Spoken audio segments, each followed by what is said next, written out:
Foul play not suspected. And the police are making certain inquiries, and the next thing you hear, they're looking for a one-eyed man with red hair. I know the police. Well, I'm reading about the record broccoli harvest in Brittany. Broccoli. Gaston, tout so money. All right.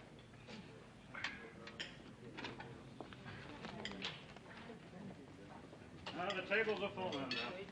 So many houses. 1 minute.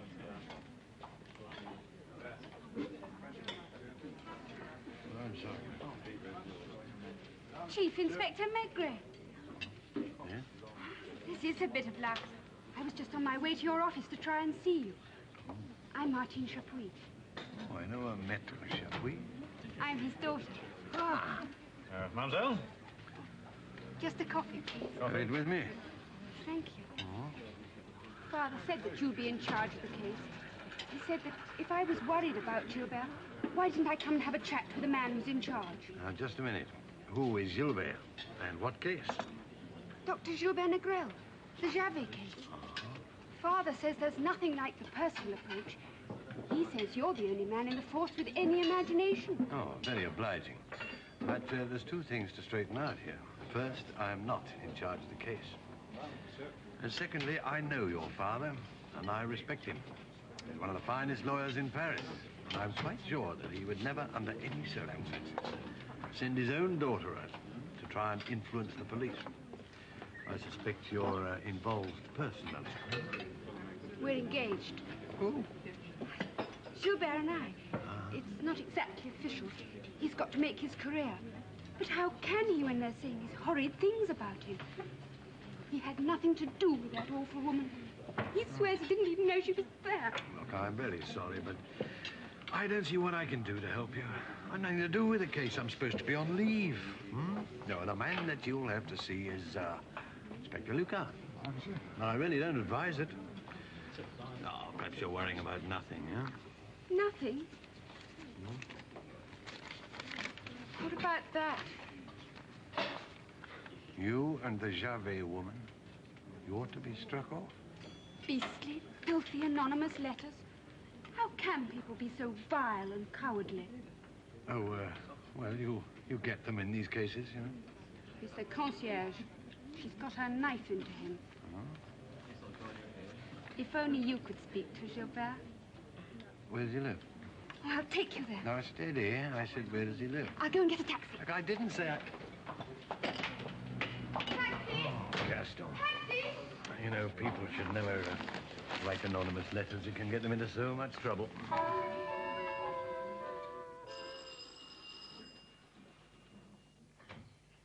Good morning, mademoiselle. Is the doctor in? Yes, sir. Thank you. Dr. Javet. No, please, don't let me disturb you. Just 1 or 2 points. Firstly, can you tell me a little more about this condition that your wife suffered from? Yes, her condition. Let me see. I'm sorry to have to bring this up, Doctor, but you appreciate it is important. She suffered from an abnormally slow pulse. The normal is about 76. Hers was 40.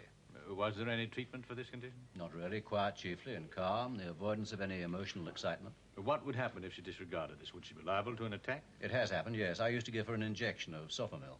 Not digitalis? No.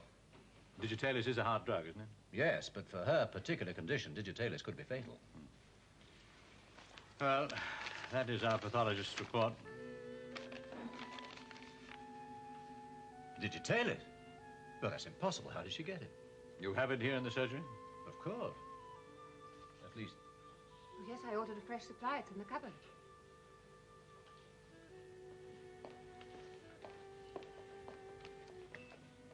Don't you remember, Doctor?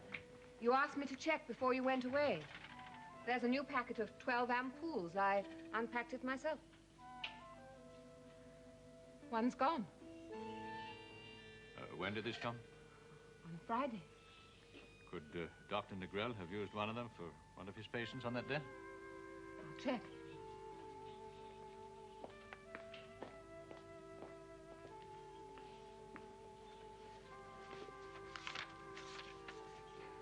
Madame Roland, Descharmes.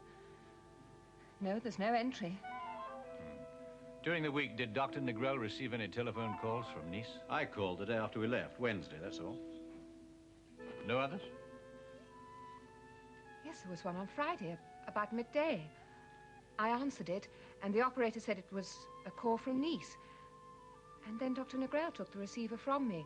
I had to go and answer the door to a patient. When I came back, he said it was Dr. Javet ringing up to find out how things were going. What was it, Doctor? No. I don't know who wrote it. Probably that concierge. She's a poisonous. Why did she lie about seeing me leave? I pass by her window. She always swears she sees everybody. Do you always wear rubber soles? What? Rubber soles and heels. Yes, I think so. Why? Martine, you shouldn't have done this. I told you I can take care of myself. That's the one thing you can't do. Well, now he's going to have a chance to prove it. My child, we must disappear. Now, is that your bedroom? What?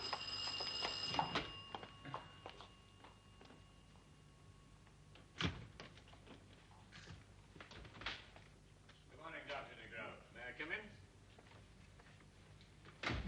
Tell me, do you practice from here? No, I have no practice as yet. I assist Dr. Javet and I work at the Clinic Maigret. Research, I see. Doctor, you said you'd no idea Madame Javet was intending to return from Nice. No, none. Yet she telephoned you on Friday around noon, a few hours before she left.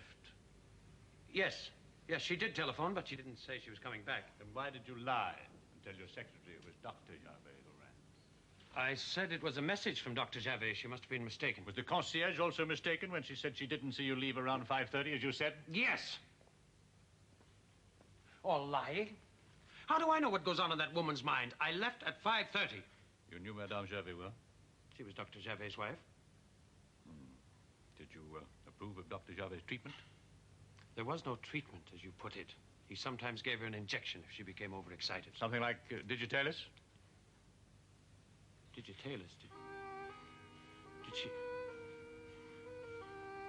she have... It was found in the body in large quantities. I take it you don't know how it got there. No, not unless she tried to give herself an injection. And carefully washed the syringe and put it away in a cupboard afterwards? Well, thank you, Doctor. Anything else, I'll let you know.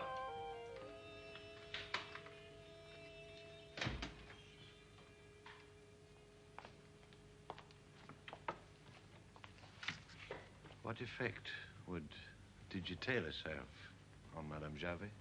Would kill her. Any doctor would know that. Yes. But I didn't. I swear. Martine. Well, I hope for my sake you're telling the truth.